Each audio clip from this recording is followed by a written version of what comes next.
The Meta Quest 3S. How good does it hold up? And is it still worth it after more than a year? Let's dive right into it. Now, most importantly is that the Quest 3S in general is absolutely one of the best budget VR headsets that you can buy, period. And even though quite a lot of time has already passed since its original release, it has gotten so many updates that it almost feels like an entire new device. And if you have one already, or if you are still thinking of getting a Quest 3S, then there are also some important things in this video towards the end that you really don't want to miss. So let's get this breakdown started with none other than the hardware itself. Now, the Quest 3S is the successor of the good old Quest 2, and by far one of its biggest new features is their full color pass-through cameras that you can see on the outside of it, because these now make it possible to finally see your surroundings properly and to even use it for things like mixed reality games, which in itself is a massive improvement compared to the basic black and white grainy feed that we used to have on the original Quest 2.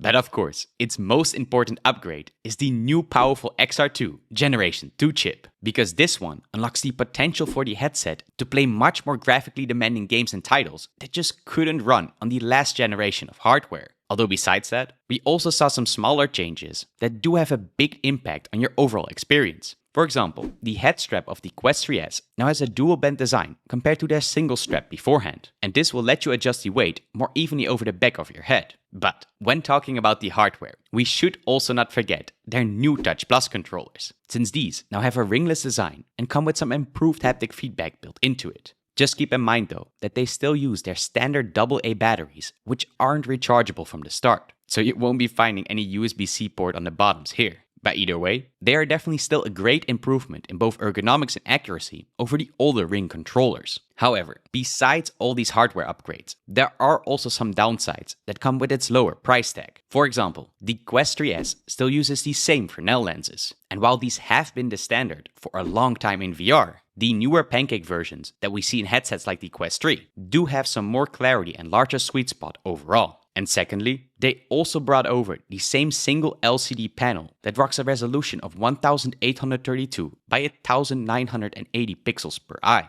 which while still high, is a slight reduction from the much more expensive dual panels on the Quest 3. Now, on top of that, there are also some smaller differences when it comes to the hardware that are still worth mentioning, and that is that the 3S has a slider system for its IPD settings, which can be set within 3 standard ranges. And the small missing feature that a lot of people don't know about is that the 3S does not have a headphone jack. Of course, you can still connect your Bluetooth earphones to it, or just simply use the built-in speakers that you can find on each side of the straps. Which gets us directly to the next part of the headset we should talk about, and that is the software. Now this is also where we have seen the biggest changes over the last year. So let's first talk about that new mixed reality feature. Because when the Quest 3S launched, the camera feed had some big warping issues when it came to the pass-through view. But thanks to a bunch of software updates from Meta, this warping got reduced significantly, making the mixed reality games actually worth playing. And if you choose to switch from that MR mode to full VR immersion, then you will also start to see some complete new changes here. Because Meta switched up their entire starting screen environment from their previous styles to the now so-called new immersive home. And of course, if you still have the old school version, then this might be because of the update that you're on. So when we take a closer look to this new version, then we can see that you can now finally walk around in the entire space without any limitations. And that is a big contrast with the previous ones, where you would quickly start to be limited by some invisible borders, even if your real life space was big enough for it. And secondly, this immersive home, which is also known as the loft, does have some other cool extras too. For example, when you are watching a show, you can now choose to pin the window against the wall, where they will physically stay even after you jump into another experience. So when you're finally done with playing a session of Beat Saber, then you could simply return and directly continue watching that latest anime show where you left off. The one downside though is that this does limit the customization options of your environments to the built-in ones, compared to the longer list that we had before. But the most controversial change in software is when you look at the user interface, because Meta introduced the so-called navigator system that overhauled the entire UI from the ground up. and as a result, it makes it look a lot more similar to something like that of the Apple Vision Pro. However, a lot of users experienced some big problems with it after it got launched. So Meta's response to this is that they made it possible for you to switch between them in your settings, so that you can choose yourself which one that you prefer. And in the meantime, the CTO of Meta, known as Andrew Buzzword, showed off some updates that they're working on to make this navigator system better before implementing it properly. So at least, we know that they are fixing some of the issues, even though this might end up being a copy-paste from that of Apple.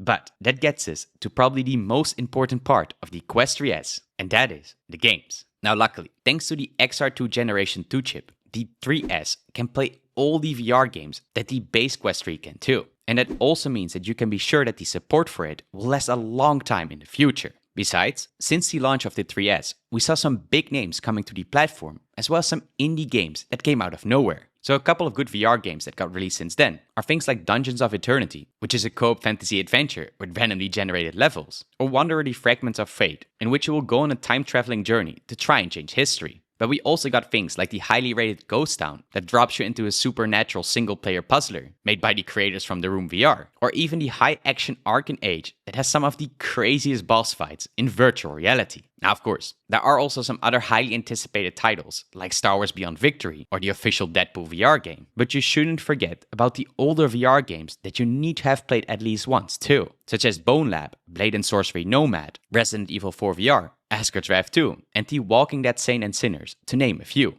And if there are some other must-plays, then leave them in the comments below too, so that people can find them easily. Either way, there are more than enough good quality VR experiences for you to dive into. And if that is still somehow not enough, then you can still always connect your Quest 3S to a PC and play the entire Steam VR library. That goes from titles like Half-Life Alyx to Boneworks and everything in between. But that gets us back to the main selling point, and that is the price. Because at the moment, the Meta Quest 3S comes in at a total of $299, and that is for the 128GB model, with the 256GB model going for $399 instead. Now keep in mind that while the base Quest 3 on paper has some higher specs, at the end of the day, the 3S is $200 cheaper. But to make it even better, I will also leave a link for you guys in the description below that will give you $30 of free store credit with your Quest 3S that you can spend however you want. So make sure not to miss out on that. And that gets us directly to the final conclusion.